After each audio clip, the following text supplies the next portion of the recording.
Това беше последната част от нашия 4-дневен празник. Изтанцувахме с любов и 32-я международен фолклорен фестивал Варненско лято 2024. Само който не е бил обветрен от жизнерадостния бриз на любовта, не знае колко красив изглежда света, когато го гледаш не само със своите очи, но и с очите на толкова много приятели. В изминалите фестивални дни просто оставихме сърцата си отворени за красотата, любовта и приятелството.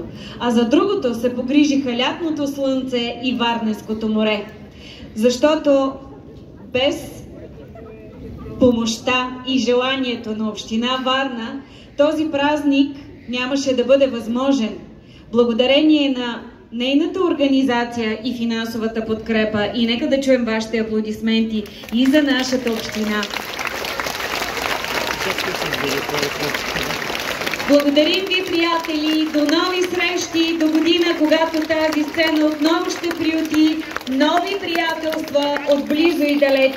Светъл да е хоризонта на всички ви и до нови срещи!